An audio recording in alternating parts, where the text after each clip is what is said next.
सुरप्रियाय लंबोदराय सकलाय जगद्विताय नागाननाय श्रुतिअग्रविभूषिताय गौरीसुताय गणनाथ नमो नमस्ते। ओम मनोजवं मारुततुल्यवेगं जितेन्द्रियं बुद्धिमतां वरिष्ठं वातात्मजं वानरयूथमुख्यं श्रीरामदूतं शरणं प्रपद्ये। श्री हनुमान जी महाराज की जय। श्री रामचंद्र भगवान की जय। श्री कृष्ण कन्हैया लाल की जय। श्री बालकृष्ण लाल की जय। डोंगरे जी महाराज की जय। श्री सुखदेव जी महाराज की जय। ओम श्री रामचंद्राय नमो नमः। सौनु करो कल्याण हे दयाळु प्रभु, सौनु करो कल्याण। नर नारी पशु पक्षीनी साथे जीव जंतुनु તમામ સૌનું કરો કલ્યાણ હે દયાળુ પ્રભુ, સૌનું કરો કલ્યાણ। આજે 4 ફેબ્રુઆરી માગસર વદ ત્રીજ છે અને આજે બુધવારનો વાર। આજની કથા આપણે સરસ મજાની શ્રી કૃષ્ણ ભગવાનને સંભળાવીએ એવા ભાવ સાથે શ્રી ભાગવત ભગવાનજી મહારાજોના જયકાર સાથે આજે આપણે નારદજીની કથા શરૂ કરીએ છીએ। વ્યાસજીને સાથે ચર્ચા કરે છે કે હું આગલા જન્મમાં શું હતો, કે દાસી પુત્ર હું હતો। 4 મહિના મેં કન્યાની કથા સાંભળી, મને સંતોની સેવા કરવાનો સુંદર મોકો મળ્યો અને તેનાથી મને તેનો સત્સંગ થયો અને મારું જીવન સુધર્યું। આ પહેલાં મને આચાર વિચારનું ભાન હતું નહીં, પરંતુ મેં કૃષ્ણ કથા સાંભળી એટલે મારું જીવન પલટાયું। આ બધી જ મારા ગુરુની કૃપા છે। ત્યારે વ્યાસજીએ નારદજીને કહ્યું કે મને તમારા પૂર્વજન્મની કથા સવિસ્તારથી કહી સંભળાવો। નારદજીએ કહ્યું કે તો સાંભળો। હું 7-8 વર્ષનો હતો, મારા પિતા હું નાનો હતો ત્યારે જ મરણ પામ્યા। મારી માતા દાસી તરીકે કામ કરતી હતી, હું દાસી પુત્ર હતો। હું ભીલ બાળકોની સાથે આખો દિવસ રમવા કરતો। એક દિવસ મારા પુણ્યનો ઉદય થતાં અમે જે ગામમાં રહેતા હતા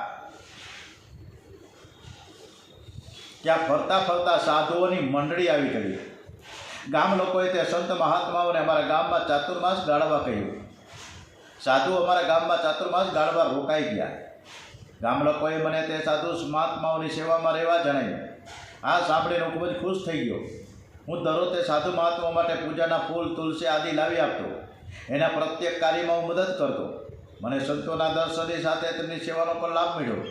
પ્રત્યેક સેવાથી મારા મનની વાસના જતી રહી, મારા અંદરના વિકારો નાશ પામ્યા। મારા ગુરુ પ્રભુ ભક્તિના રંગમાં રંગાયેલા હતા। મને સાચા સંતની સેવા કરવા મળી અને તેમના સંગથી મને ભક્તિનો રંગ લાગવા લાગ્યો। ગુરુએ મારું નામ હરિદાસ રાખ્યું। ભક્તમાં 3 સદગુણોનું વર્ણન આવશ્યક છે: કથા સાંભળવી, કીર્તન કરવું, બહુ ઓછું બોલવું। બહુ ઓછું બોલનારો સંતોને પ્રિય હોય છે, વધુ બોલનારા સંતોને ગમતા નથી। હું ગુરુજીની પહેલાં ઉઠી જતો અને તેમના માટે સેવા કરવા ફૂલ તુલસી આદિ લઈ આવતો। મારા ગુરુજી દિવસમાં 2-3 વખત કીર્તન કરે। મારા ગુરુજીના ઈષ્ટદેવ બાલકૃષ્ણ લાલ હતા। મારા ગુરુદેવ કૃષ્ણ કથાનું વર્ણન કરતા। મેં કથામાં શ્રી કૃષ્ણની બાળ લીલા સાંભળી। બાળ લીલામાં કન્યાનું નટખટપણું સાંભળ્યું। મને કન્યા પ્રત્યે પ્રેમ ભાવ જાગ્યો। મને કન્યો વહાલો લાગવા લાગ્યો છે। કૃષ્ણ કથા એ પ્રેમ કથા છે। કૃષ્ણ કથામાં યોગીઓને, સ્ત્રીઓને, બાળકોને, પુરુષો સર્વને આનંદ મળે છે। કૃષ્ણ કથા એવી દિવ્ય છે કે તે સર્વને આનંદ આપનારી છે। મને પણ કૃષ્ણ કથામાં એવો આનંદ આવવા લાગ્યો। મારું રમવાનું છૂટી ગયું, રમવાનું ભૂલી ગયો। મારા ગુરુદેવ કૃષ્ણ કથામાં પાગલ બને। મનુષ્ય વારંવાર સંસાર પાછળ પાગલ બને છે। જો તેમાંથી તે મુક્તાઈ જાય, ભગવાનની પાછળ પાગલ થાય તો જીવ અને શિવ બંને એક થઈ જાય, પણ એવું આપણે થઈ શકતું નથી। હવે એક દિવસ સંતો જમી રહ્યા પછી હું તેના હેઠા પતરાળા ઉઠાવતો હતો। હું દાસી પુત્ર હતો। મને ખાવાનો કોણ ભાવ પૂછે? મારા ગુરુજીએ મને આ પ્રમાણે સેવા કરતો જોયો, તેનું હૃદય પીગળ્યું। ગુરુજીએ મને પૂછ્યું કે બેટા હરિદાસ, તે ભોજન કર્યું કે નહીં? મેં ના પાડી। ગુરુજીને મારી પર દયા આવી। આ છોકરાઓ કેટલો ડાયો છે। ગુરુદેવે મને આજ્ઞા કરી મારા પતરાણામાં જે રાખ્યો છે તે તારા માટે રાખ્યો છે. એ મહાપ્રસાદ છે, તું ખાઈ લે. મેં પ્રસાદ આરોગ્યો. શાસ્ત્રની મર્યાદા છે કે ગુરુજીની આજ્ઞા વગર તેનું ઉચ્છિષ્ટ ખાવું નહીં. સંત કલ્યાણની ભાવનાથી પ્રસાદ આપે તો કલ્યાણ થાય છે. સંતનું હૃદય પીગળે ને તો બોલીને આપે ત્યારે એમ સમજો કે આપણા ઉપર પ્રસન્ન થઈ ગયા છે. મેં આરોગેલા પ્રસાદથી મારા સર્વ દુઃખ નાશ પામ્યા, મારા સર્વ પાપ નાશ પામ્યા. મને કૃષ્ણ પ્રેમનો રંગ લાગ્યો, મને ભક્તિનો રંગ લાગ્યો. એ દિવસે હું કીર્તનમાં ગયો. એ વખતે મને નવો જ અનુભવ થયો. કીર્તનમાં મને એવો અનુભવ અનેરો આનંદ આવવા લાગ્યો કે ઊભો થઈને થઈ નાચવા લાગ્યો. અતિ આનંદમાં ધ્યાસ છૂટે છે. કૃષ્ણ અને કીર્તન ભક્તિ અતિશય પ્રિય છે. મને તે દિવસથી ભક્તિનો રંગ લાગ્યો. મને બાલકૃષ્ણ લાલનો અનુભવ થયો. સંપત્તિ આપીને સુખી કરે તે સંત નહીં, પરંતુ તમારા મનને સુધારે, તમારા સ્વભાવને સુધારે, તમારી ભક્તિને વધારે અને સુખી કરે એ સંત. હું ઓછું બોલતો હતો એટલે સંતને મારા પર ખૂબ જ કૃપા થઈ. હું સેવામાં સાવધાન રહેતો હતો. સર્વમાં સદભાવ રાખતો હોવા છતાં ગુરુજીએ મારા પર વિશેષ કૃપા કરી મને વાસુદેવ ગાયત્રી મંત્ર આપ્યો. પહેલા સ્કંદના 5મા અધ્યાયનો 37મો શ્લોક એ વાસુદેવ ગાયત્રીનો મંત્ર છે. ગુરુદેવે તે મંત્ર આપતા કહ્યું કે વાસુદેવ ગાયત્રીનો મંત્રનો હંમેશા જપ કરવો. નમો ભગવતે તુભ્યમ વાસુદેવાય ધીમહિ પ્રદ્યુમ્નામ અનિરુદ્ધાય નમઃ શંકર્ષણાય ચ. મન બુદ્ધિ ચિત્ત અહંકારની શુદ્ધિ આ વાસુદેવ પ્રદ્યુમ્ન અનિરુદ્ધ સંકર્ષણ કરે છે. મેં 4 મહિના સુધી આ પ્રમાણે ગુરુદેવની સતત સેવા કરી. હવે ગુરુજીને ગામ છોડીને જવાનો સમય આવ્યો. ગુરુજી હવે જવાના છે એ જાણી મને ખૂબ જ દુઃખ થયું. દુર્જન જ્યારે આવે છે ત્યારે દુઃખ આપે છે, સંત છોડીને જાય છે ત્યારે દુઃખી કરીને જાય છે. મેં ગુરુજીને કહ્યું કે ગુરુજી આપ મને સાથે લઈ જાઓ, મારી ઉપેક્ષા ન કરો, મને છોડીને ન જાઓ. હું આપને શરણે આવ્યો છું, મારો ત્યાગ તમે ન કરો. હું તમારા ઓટને પડ્યો રહીશ, તમારું હલકામાં હલકું કામ કરી આપીશ, મને સેવામાં લઈ જાઓ. મારે તમે ઉપેક્ષા ન કરો. મારા ગુરુજી જ્ઞાની હતા. એમણે મારા વિધિના લેખને વાંચ્યાને કહ્યું કે તું તારી માતાના ઋણાબંધી પુત્ર છું. તારા જન્મમાં તારી માતાનું ઋણ ચૂકવવાનું છે, માટે તારી માતાનો તું ત્યાગ કરીશ નહીં. જો આ જન્મમાં તું તારી માતાનું ઋણ નહીં ચૂકવે તો તારે ફરીથી જન્મ લેવો પડશે. માટે તારી માનો નિશાસો લઈશ નહીં, તે ભજનમાં વિક્ષેપ કરશે. તું ઘરમાં રહીને પ્રભુનું ભોજન કર. તું ઘરમાં રહીને પ્રભુનું ભજન કર. ઘરમાં રહીને પણ પ્રભુનું ભજન થઈ શકે. ઘરમાં રહેવું પાપ નથી, પણ ઘરને મનમાં રાખવું તે પાપ છે.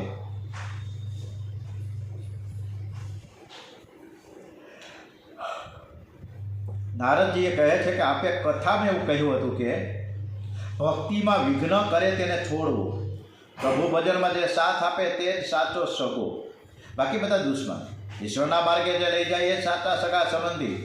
મારી માતા મને ભજનમાં વિક્ષેપ કરનારી હોય તો શું મારે મારી માતાનો ત્યાગ ન કરવો? દરેક માતા પિતા ઈચ્છે છે કે પોતાના પુત્રને સારી નોકરી મળે, પુત્ર પરણીને વંશ વૃદ્ધિ કરે. તેમને એવી ઈચ્છા નથી કે થતી કે મારો પુત્ર પરમાત્મામાં તન્મય થાય, ભગવત ભક્ત થાય. સંસારી મા બાપ અને પોતાનો પુત્ર સાધુ બને છે તો તે દુઃખી થઈ જાય. અરે વંશ વૃદ્ધિ તો રસ્તા પરના રખડતા જાનવરો પણ કરે છે. એનો કોઈ અર્થ ખરો? આપણે એક દિવસ કથામાં કહ્યું હતું કે સગાસને ભજનમાં વિક્ષેપ કરનાર હોય તો તેનો ત્યાગ કરવો. મીરાબાઈને મેવાડના લોકોએ ઘણો ત્રાસ આપ્યો હતો. ત્યારે મીરાબાઈએ અકળાઈને તુલસીદાસજીને પત્ર લખ્યો, હું 3 વર્ષની હતી ત્યારથી મારા ગિરધર ગોપાળને વરી ચૂકી છું. મારા સગા સંબંધીઓ મને ખૂબ જ ત્રાસ આપે છે, મારે હવે શું કરવું?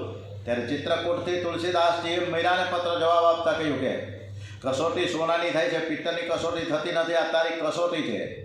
જાકે પ્રિયન રામ વૈદેહી તજીએ તાહી કોટી વૈરી સમ જદ્યપી પરમ શનૈહી. જેને પ્રભુ સ્મરણ સારું ન લાગતું હોય, જેને સીતારામ પ્યારા ન લાગતા હોય, એવો જે સગો ભાઈ હોય તો પણ તેને સંગ છોડી દેવો. દુસંગ હંમેશા ત્યજવા લાયક છે.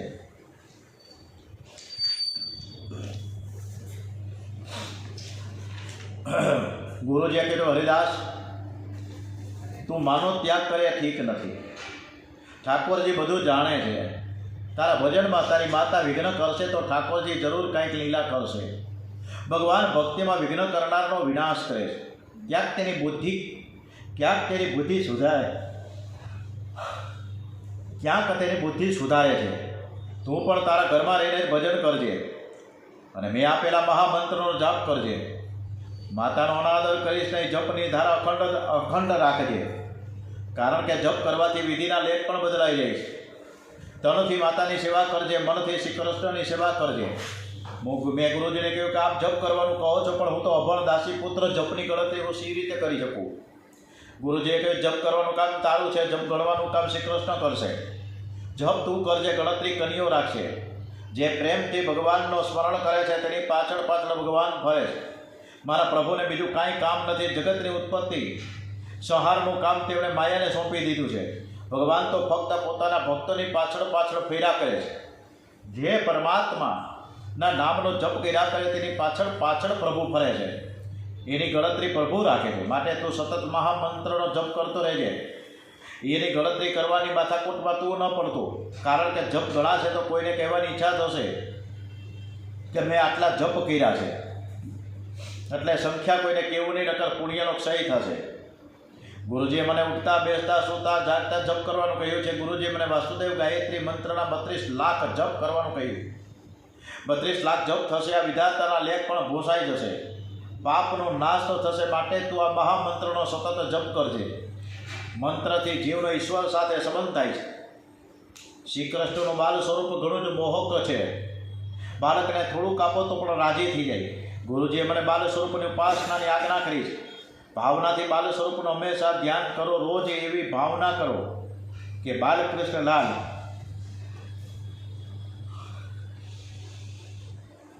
મારી સાથે જ છે. ખાવા બેસો ત્યારે ભાવના કરો કે કનૈયો જમવા બેઠો છે. સૂવો ત્યારે પણ કનૈયો મારી સાથે સૂતો છે. જ્યાં સુધી યોગ સિદ્ધ નહીં થાય ત્યાં સુધી આ ભાવના કર્યા જ કરો. શ્રી કૃષ્ણ પ્રેમનું સ્વરૂપ છે, તે જરૂર તમારું કલ્યાણ કરશે. મારા ગુરુજી ચાતુર્માસ કરી મને છોડી ગયા. મને બહુ દુઃખ થયું. પૂર્વજન્મના ગુરુજીનું નામ લેતા નારદજી રડી પડ્યા છે. નારદજી કહેવા લાગે કે મારું કલ્યાણ એ જ મારા ગુરુદેવની ભાવના હતી, તેમનો કોઈ સ્વાર્થ ન હતો. સાચા સદગુરુને કોઈ સ્વાર્થ હોતો જ નથી. મેં નિશ્ચય કર્યો કે જપ શરૂ કર્યા, હું સતત જપ કરતો જ રહ્યો, અને જપ કર્યા સિવાય મને ચેન પડતું નહીં. હાલતા ચાલતા સૂતા ઉઠતા બેસતા જપ ચાલુ. નારાયણ નારાયણ શ્રીમન નારાયણ, નારાયણ નારાયણ શ્રીમન નારાયણ, નારાયણ નારાયણ ભજમન નારાયણ, નારાયણ નારાયણ ભજમન નારાયણ, નારાયણ નારાયણ. મારી માને હું જપ કરું તે ગમતું નહોતું, છતાં મેં 12 વર્ષ સુધી 12 મંત્રનો જપ કર્યો. મનુષ્ય જપ કરે તેની સાથે છળ કપટ પણ ઘણા કરે છે, તેથી તેના પુણ્યનો નાશ થાય છે. ઠાકોરજી મારી માતાને સદબુદ્ધિ આપશે એમ ખાતરી માનીને મેં મારી માતાનો અનાદર કર્યો નહીં અને જપ ચાલુ રાખ્યા. એક દિવસ મારી માતા ગૌશાળામાં ગઈ. ત્યાં તેને સર્પદંશ થયો. સૂતજી સાવધાન કરે છે કે સાપ અપરાધીને જ કરડે છે. માએ શરીરનો ત્યાગ કર્યો. પ્રભુએ મારા પર કૃપા કરી અનુગ્રહમાં માન્યમાન મેં રાખ્યું છે. મારા પ્રભુની અનુગ્રહ થયો. મારા શરીરને અગ્નિદાહ કર્યો છે. મને આનંદ થયો કે માતાના ઋણમાંથી હું મુક્ત બન્યો. ઘરમાં જે કાંઈ હતું તે સર્વે માની પાછળ મેં વાપરી નાખ્યું. મને પ્રભુમાં શ્રદ્ધા હતી, તેથી મેં કાંઈ જ સહેગરું નહીં. જન્મતા પહેલાં જ માતાના સ્તનમાં દૂધ ઉત્પન્ન કરનારું દયાળુ ભગવાન છે. શું મારા પોષણની વ્યવસ્થા એ નહીં કરી શકે? પરમાત્મા વિશ્વભર છે. હું પરમાત્માનો છું, તો ભગવાન મારું પોષણ નહીં કરે? મેં કોઈ પણ લીધા વગર પહેરીએ કપડે ઘરનો ત્યાગ કર્યો છે. ઈશ્વર તો વિશ્વભર છે, તે નાસ્તિકનું પણ ભરણ પોષણ કરે છે. નાસ્તિક કહે છે કે હું ઈશ્વરમાં માનતો નથી, પરંતુ મારા પ્રભુ તો એમ કહે કે બેટા તું ભલે મને ન માને પણ હું તો તને માનું છું ને. જીવ ભલે અજ્ઞાનમાં ગમે તેમ બોલે, પણ ઠાકોરજી કહે છે કે તું મારો અંશ છે. આ બધી ઠાકોરજીની કૃપા છે, એટલે લીલા લહેર છે. ઠાકોરજીની કૃપા ન હોય તો લાખમાંથી લાખ થતાં વાર લાગતી નથી. આ સંસાર ઠાકોરજીના આંગળીના ટેરવા ઉપર છે. ઠાકોરજીનો આધાર છે એટલે તે સુખી છે. નહીતર ફટકા પડે અથવા તો પનોતી બેસી જાય, અને ત્યારે બધાય ભગવાનને માનવા લાગે. ભગવાનને શરણે જાય છે. હનુમાન ચાલીસાના પાઠ શરૂ થઈ જાય. હનુમાનજીને તેલને સિંદૂર ચડાવવા લાગે, પરંતુ ફટકો પડતા પહેલાં સાવધાન થઈ જાઓ, એ ન ડાહ્યો. જે ઈશ્વરનો કાયદો પાળતો નથી, જે ધર્મના ધતિક કહે છે અને નાસ્તિકનું પોષણ પણ પરમાત્મા કરે, તો પછી શું કનીઓ મારું પોષણ નહીં કરે? મેં ભીખ માંગી નથી, પરંતુ મારા પ્રભુની કૃપાથી હું કોઈ દિવસ ભૂખ્યો નથી રહ્યો. મેં કોઈ વસ્તુનો સંગ્રહ નથી કર્યો, છતાં પણ મારા પ્રભુએ મને કોઈ દિવસ ભૂખ્યો નથી રાખ્યો. ના, પણ ભગવત સ્મરણ કરતાં કરતાં હું ફરતો હતો. 12 વર્ષ સુધી મેં અનેક તીર્થોમાં ભ્રમણ કર્યું. ત્યારબાદ હું ફરતો ફરતો ગંગા તટના કિનારે આવ્યો. એક પીપળાના ઝાડ નીચે બેસી હું જપ કરતો હતો, જપ ધ્યાન સાથે કરતો હતો. ગુરુદેવે આજ્ઞા કરી હતી કે ખૂબ જપ કરજે. પ્રભુ દર્શન આપે તો પણ તું જપ છોડીશ નહીં. મેં ખૂબ જ જપ કર્યા. ગંગા કિનારે 12 વર્ષ રહ્યો. 24 વર્ષથી ભાવના કરતો હતો કે કનીઓ મારી સાથે છે. મને થતું હતું કે હજુ મારા પૂર્વ જન્મના પાપ ઘણા બાકી છે. તેથી જ મને પ્રભુના દર્શન થતા નથી. છેવટે મને અતૂટ શ્રદ્ધા હતી કે જરૂરી એક દિવસ તો પ્રભુ મને દર્શન આપવા આવશે. ભાવનામાં ભાવથી મને શ્રી કૃષ્ણ દેખાય, પણ પ્રત્યક્ષ બાલ સ્વરૂપ શ્રી કૃષ્ણના દર્શન થતા નથી. મને શ્રી કૃષ્ણ દર્શનની ખૂબ જ તલપ લાગી હતી. મને થતું કે ક્યારે મને શ્રી કૃષ્ણ અપનાવશે, ક્યારે મને કૃષ્ણ દર્શન થશે. મને કૃષ્ણ દર્શનનો તીવ્ર આતુરતા જાગી કે હવે મારા પ્રભુની ઝાંખી થાય તો સારું. કનૈયાએ મારી પ્રાર્થના સાંભળી, તેણે મારા પર કૃપા કરી. એક દિવસ હું ધ્યાનમાં બેઠો હતો, મને સુંદર નીલ પ્રકાશ દેખાયો. પ્રકાશને નિહાળતા મેં જપ ચાલુ જ રાખ્યા. ત્યાં પ્રકાશમાંથી શ્રી કૃષ્ણના આ બાલ સ્વરૂપની ઝાંખી થઈ. મને શ્રી કૃષ્ણની ઝાંખી થઈ. મારા શ્રી કૃષ્ણે ભાલે કસ્તુરીનું તિલક કર્યું હતું. વક્ષસ્થળમાં કૌસ્તુભ મણિમાળા ધારણ કરી હતી. નાકમાં સુંદર મોતી હતું. આંખો પ્રેમથી ભરેલી હતી. મને જે દર્શનથી આનંદ થયો એ વર્ણવાની શક્તિ સરસ્વતીમાં પણ નથી. મને થયું કે હું દોડતો જાઉં અને શ્રી કૃષ્ણના ચરણમાં ઢળી પડું. તેમને વંદન કરવું દોડ્યો, અને જે વંદન કરવા ગયો ત્યાં પ્રભુ અંતર ધ્યાન થઈ ગયા. મને થયું કે મારા શ્રી કૃષ્ણ મને છોડીને ગયા છે, પરંતુ હજુ મારા મનમાં કંઈક સૂક્ષ્મ વાસના રહેલી છે, તો જ એ છોડીને જાય, બાકી તો જાય જ નહીં. જ્યાં સૂક્ષ્મ ભાવના હોય છે તેવા યોગીને હું દર્શન આપતો નથી. આ તો તારી ભક્તિને દ્રઢ કરવા માટે તારી ભક્તિથી હું પ્રસન્ન થયો છું, અને તારી ભક્તિને પુષ્ટ કરવા માટે મેં તને દર્શન કર્યા છે. પણ હજુ તારે એક જન્મ વધારે લેવો પડશે. હજુ તારા પાપ બાકી છે. બીજા જન્મમાં તને મારા દર્શન થશે. દ્રષ્ટિ અને મનને સુધારી સતત વિચારતો રહેજે કે હું તારી સાથે જ છું. જીવનભર સતત જપ કરતો રહેજે. ભજન વિનાનું ભોજન એ પાપ છે. સત્કર્મની કદી સમાપ્તિ થતી નથી. જે દિવસે જીવનની સમાપ્તિ થાય એ દિવસે સત્કર્મની સમાપ્તિ થાય. મન સતત ઈશ્વરનું સ્મરણ કરતું હોય અને એ સમયે શરીર છૂટી જાય તો મુક્તિ મળે છે. મનને ઈશ્વરનું સતત સ્મરણ કરાવવા જપ સિવાય અન્ય કોઈ ઉત્તમ સાધન નથી. જીભથી જપ કરો ત્યારે મનથી સ્મરણ કરવું જોઈએ. એ જ ઉત્તમ ભક્તિ છે. બાકી આખું જીવન જેની પાછળ ગયું છે એ તો અંતકાળે યાદ આવશે.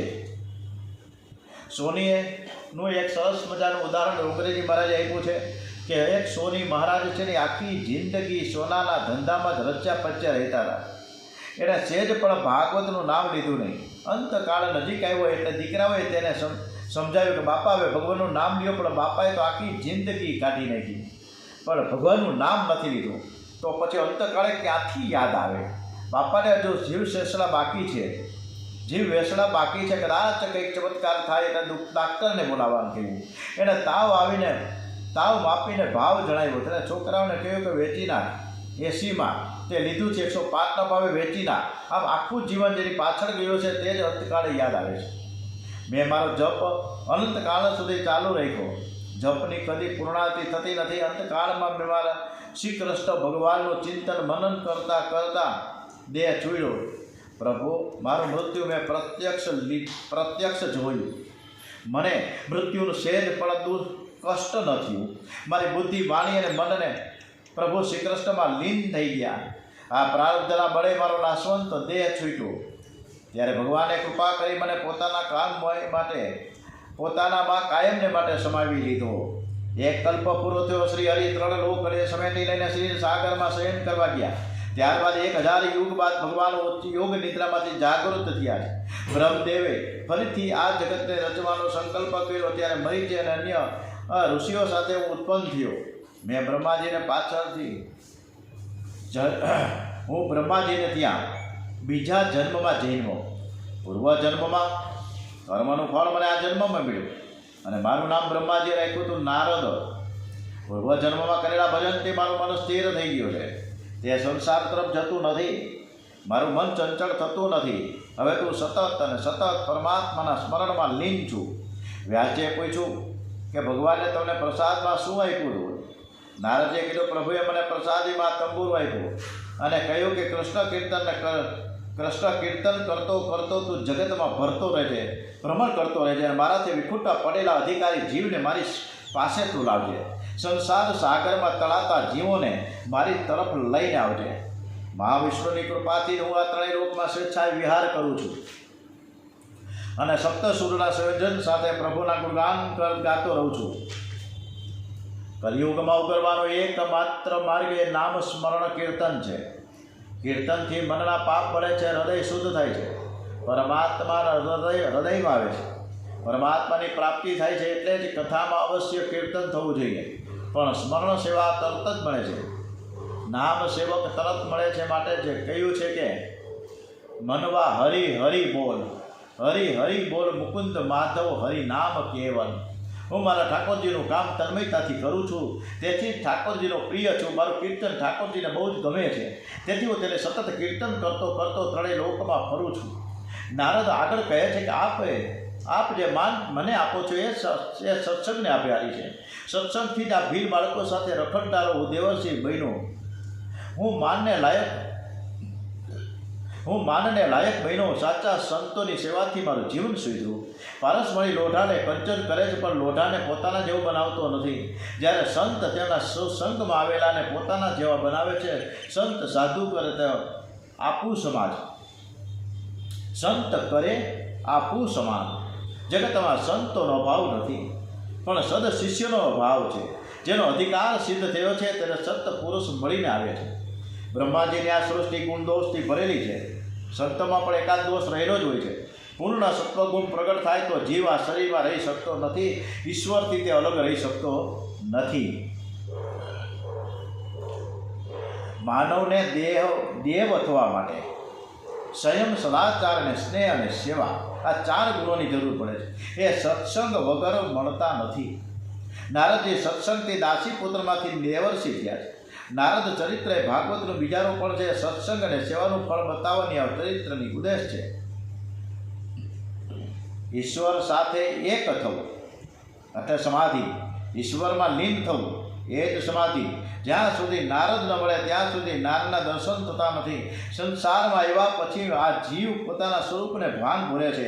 ત્યારે કોઈ સંતની સેવા કરવા કૃપા થાય છે ત્યારે તેને પોતાના સ્વરૂપનું ભાન થાય છે. ખુદ વ્યાસનારાયણ પણ નારદજીની જરૂર પડી હતી. નારદજી નારાયણ નારાયણ નારાયણ કરતા કરતા બ્રહ્મલોકમાં પધાર્યા. બીજા બધા પુરાણોમાં વ્યાસજીની લૌકિક ભાષા છે, જ્યારે ભાગવતમાં વ્યાસજીની સમાધિ ભાષા છે. ભાગવત એ સમાધિ ભાષાનો ગ્રંથ છે. આંખને જે દેખાય છે તે બધું જ સાચું હોતું નથી. જાદુગર રૂપિયાનો ઢગલો કરે છે, આંખ જુએ છે, પણ એ માટે કાંઈ બિલકુલ સાચું નથી હોતું. જો રૂપિયાનો ઢગલો ખરેખર સાચો જ હોય તો જાદુગર આ બધા તમાશા શા માટે કરે? આંખને ખોટું પણ દેખાય છે. આંખો બંધ કરી સમાપ્તિમાં પરમાત્માનું ધ્યાન કરનાર સત્યનો સાક્ષાત્કાર થાય છે. સમાધિમાં જે દેખાય છે તે સત્ય અને ભક્ત બધા છે. આંખ મીચું અને તમને નિહાળવું, ભીતરમાં ઉતરું અને અજવાળું થાય એ સત્ય છે. આંખ તો સાચું પણ જુએ છે, ખોટું પણ જુએ છે. સૂતજી કહે કે વ્યાસજી સમાધિસ્થ થયા છે. એની આંતરદ્રષ્ટિ ખુલી ગઈ. ભાગવત ભગવાનનો સાક્ષાત્કાર થયો. તેને શ્રીમદ ભાગવતની રચના કરી. ભાગવતમાં તત્વ જ્ઞાન ઘણું છે, પણ તેના પ્રધાન વિષય તો પ્રેમ છે. ભાગવત પુરાણથી પ્રેમ પ્રધાન છે, ભક્તિ પ્રધાન છે. 18,000 શ્લોકોનો આ ભાગવત ગ્રંથ બનાવ્યો. ભાગવત એ પરમહંસોની સંહિતા છે. રાજા પરીક્ષિતને નિમિત્ત બનાવીને સંસારના મનુષ્યોને પ્રભુ તેમના પાઠ ભણાવતા હતા. ભાગવત ખાસ કરીને સંસારીઓ માટે છે. આ ભાગવત કથા મૃત્યુ લોકના માનવી તે કાળ મુખમાંથી ઉગારી દે છે અને શ્રી કૃષ્ણના પ્રેમમાં તરબોળ કરી દે છે. જ્યાં સુધી હું ઈશ્વરમાં તામસી સ્વય ન થાય, જ્યાં સુધી ઈશ્વરમાં તમારો એકાગ્ર ચિત્ત ન થાય, ત્યાં સુધી આ ભાગવતનો આસ્વાદ કર્યા કરો, ભાગવત રસનું પાન કર્યા કરો. વ્યાસજી વિચાર કરો કે આ ભાગવત ગ્રંથ તૈયાર તો કર્યો, તો એનો પ્રચાર ને પ્રસાર કોણ કરશે? આ ગ્રંથમાં બે બધું જ ભરી દીધું છે. જેને માયા સાથે સંસાર સાથે પ્રેમ હશે ત્યાં ભાગવતનો આ ગ્રંથનો પ્રચાર નહીં કરી શકે. જે જન્મથી નિર્વિકારી હોય, જેને માયાનો સંસર્ગ ન થયો હોય, એ જ આ ગ્રંથની પ્રચાર અને પ્રસાર કરી શકશે. આવા લાયક વક્તા એકમાત્ર સુખદેવજી છે અને તેઓ જન્મસિદ્ધ યોગી છે. એમને જન્મ થયો કે તપશ્ચર્યા માટે તેમણે વનગમન કર્યું. સુખદેવજી સદા બ્રહ્મચિંતનમાં લીન રહે છે. તેમને વનમાંથી બોલાવવા કેવી રીતે? એમને સદગુણ બ્રહ્મ તરફ વાળવા માટે શ્રી કૃષ્ણ લીલાના અમુક શ્લોકો સાંભળવા જોઈએ. એમ જાણવામાં આવ્યું કે તારીખોમાં શ્રેષ્ઠ રંભા, એમ જાણવામાં આવ્યું કે દરેક સ્ત્રીઓમાં શ્રેષ્ઠ રંભા એકવાર સુખદેવજીને ચલાયમાન કરવા ચાલી ગઈ. સુખદેવજી કહે છે કે વૃથાગતમ તસ્ય નરસ્ય જીવનમ, મનુષ્ય જીવન ભોગ માટે છે, સંતોનું સાધુ સંન્યાસોનું જીવન વૃથા છે. સુખદેવજી ત્યારે એને કહે છે કે દેવી સાંભળો, કોનું જીવન વૃથા છે? નારાયણ પંકજોચન પ્રભુ કૈરુ હારે પરિશોભમ ન માનઃ ભક્ત્યામ યુતો ચેન સુભચિતો નહીં વૃથા ગતમ તસ્ય નરસ્ય જીવનમ. નીલકમળની સમાન સુંદર જેના નેત્રો છે, જેના આકર્ષક અંગો ઉપર કેયુર હાર આદિ અલંકાર શોભી રહ્યા છે, એવા જ સર્વોત્તમ અંતર્યામી નારાયણ પ્રભુના ચરણ કમળોમાં જેને ભક્તિપૂર્વક પોતાની જાતને અર્પણ કરીને આવા ગમનના ચક્રને મિટાવ્યું નહીં, એવાઓનું આ મનુષ્ય દેહનું ધારણ કરવું વ્યર્થ છે. એવા મનુષ્યનું જીવન વૃથા ગયું છે એમ માનવું. રંભાએ જ્યારે સ્ત્રી દેહના કોઈ વખાણ કર્યા ત્યારે સુખદેવજીએ કહ્યું કે સ્ત્રીનો દેહ આટલો સુંદર હોય છે તે વાત મેં આજે જાય, મને ખબર ન હતી કે સ્ત્રીનું શરીર આટલું સુંદર હોય છે. હવે ઈશ્વરની પ્રેરણાથી મારે જન્મ લેવાનો થશે ત્યારે તારા જેવી સુંદર માતાને હું શોધીશ. સુખદેવજી જન્મથી નિર્વિકાર છે એટલે તેને જન્મતા વેત જ પિતાને કહી દીધું કે તમે મારા પિતા નથી, હું તમારો પુત્ર નથી, કોઈ પિતા નથી, કોઈ પુત્ર નથી. આ સુખદેવજી બે ઘરે કેમ આવી શકે? વ્યાસજીએ સુખદેવજીના મનને આકર્ષિત કરવા માટે એક યુક્તિ કરી. સુખદેવજી જે વનમાં ભ્રમણ કરતા હતા તે વનમાં પોતાના શિષ્યોને મોકલ્યા અને એમને 2 શ્લોકોનું ગાન કરવાનું કહ્યું. વ્યાસજીના શિષ્યો ભાગવતના શ્લોકોનું ગાન કરતા કરતા વનમાં ફરે છે. સુખદેવજી સ્નાન સંધ્યા કરી સમાધિમાં બેસવાની તૈયારી કરતા હતા. તે એ સમયે એને કાને આ શ્લોક સંભળાયો. બહાર પિંડમ નટવર વપુહુ કર્ણયો કણિકારમ બિભ્રત વાસઃ કનક પીશમ વૈજંતી ચ માલમ રંધ્રાન વેણુરદ ધર સુધયો પુરયન ગોપ વૃંદે હું વૃંદાવરણ્યમ સ્વદ મરણમ પ્રાસિદ્ધમ ગીત કીર્તિ હે. આમ જુદા જુદા શ્લોકોનું ગાન કરતાં કરતાં શિષ્યો ફરી ગયા હતા અને એમાંથી અમુક શ્લોક સુખદેવજીને કાને આવ્યા. અને પછી સુખદેવજીને શું રટણ થયું કે મારે તો હવે કથા કરવી છે અને વ્યાસજી પાસે આવ્યા કે મારે હવે કથા કરવી છે તો મને કંઈક શીખવાડવા, મને અધ્યયન કરવું છે. મહાભારતમાં એક કથા આવે છે કે ભીષ્મ પિતામહે કુરુક્ષેત્રના યુદ્ધમાં શ્રી કૃષ્ણને બાણ માર્યા, છતાં અંતકાળના સમયે ભીષ્મ પિતામહ સમક્ષ શ્રી કૃષ્ણ આવ્યા છે. શ્રી કૃષ્ણ તો બાણ મારનારની સાથે પણ પ્રેમ કરે છે, ઝેર પાનારની સાથે પણ પ્રેમ કરે છે. શ્રી કૃષ્ણને કોઈ વસ્તુની જરૂર નથી, એ તો માત્ર તમારા મનનો શુદ્ધ પ્રેમ માંગે છે. પદાર્થથી પ્રસન્ન થાય તે જીવ અને પ્રેમથી પ્રસન્ન થાય છે એ પરમાત્મા. સુખદેવજીએ વિચાર કર્યો કે વ્યાસજી મારા પિતા છે અને હું તેનો ઉત્તરાધિકારી છું. હું પિતા પાસે જઈને જરૂર આ પુરાણ સાંભળીશ. આજે 12 વર્ષ થયા સુખદેવજી વ્યાસાશ્રમમાં પાછા ફર્યા છે. એમણે વ્યાસજીને સાષ્ટાંગ પ્રણામ કર્યા. વ્યાસજીએ સુખદેવજીને છાતી સરસા ચાંપ્યા છે. સુખદેવજીએ વ્યાસજીને કહ્યું કે પિતાજી મને આ શ્લોકો ભણાવો. વ્યાસજી સુખદેવજીને ભાગવત ભણાવે છે. સુખદેવજી કથા સાંભળી કૃતાર્થ થયા. આ ભાગવત પુરાણનો પ્રચાર અને પ્રસાર કેવી રીતે કરવો તે વ્યાસ ભગવાનની ચિંતાનો અંત આવ્યો. આ ગ્રંથના ખરા અધિકારી આત્મારામ છે, કારણ શ્રી કૃષ્ણ સર્વના આત્મારૂપ છે. વિષય રાગમાં આ રોગ સાંભળવાની, આ ગ્રંથ સાંભળવાની ઈચ્છા થતી નથી. ભાગવતની કથાનું પાન કરતા કરતા ભૂખ તરસનું પણ ભાન રહેતું નથી. તેથી 10મા સ્કંદના પહેલા અધ્યાયમાં પરીક્ષિત રાજા કહે છે કે એક સમય એવો હતો કે હું ખૂબ જ ભૂખ તરસ લાગતી હતી, પણ ભગવાનની કથામાં એવું હું તરીન બની ગયો છું કે મને ભૂખ અને તરસનું ભાન રહ્યું નથી. નૈષાતિ દુઃસાહ શૃંધામ ત્યક્તો અદીપી માદતી વિપિતમ તત્ મુખ્યામ અબોજત્યુતમ હરિકથામૃતમ. મને ભૂખ તરસનું પણ ભાન રહ્યું નથી. મેં પાણી પણ છોડ્યું છે, છતાં હું આપના મુખ કમળથી નીકળતું શ્રી હરિરામ કથારૂપી અમૃતનું પાન કરી રહ્યો છું. તેથી આથી દુઃસહ શ્રદ્ધા મને કષ્ટ આપે છે. તેથી એકદમ આપને હું હરિકથા સાંભળતો જ રહું છું.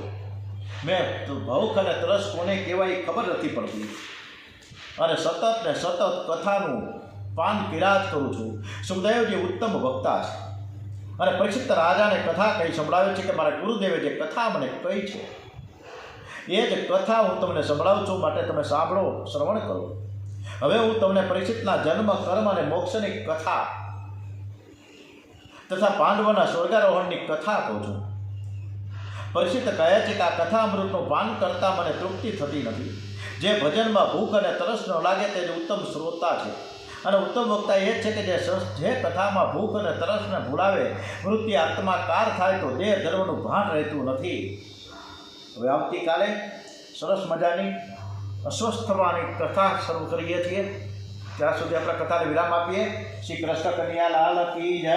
ઓમ નમો ભગવતે વાસુદેવાય. ઓમ શ્રી ગણપતિ મહારાજ કી જય. ગજાનન મહારાજ કી જય. श्री हनुमानजी महाराज की जय. रामचंद्र भगवान की जय. कृष्ण कन्हैया लाल की जय. बाल कृष्ण लाल की जय. डोंगरे जी महाराज की जय. श्री सुखदेव जी महाराज की जय. ओम श्री व्यास नारायण भगवान की जय. भागवत भगवान जी महाराज की जय. ओम नमो भगवते वासुदेवाय. ओम नमः पार्वती पतये. हर हर महादेव हर.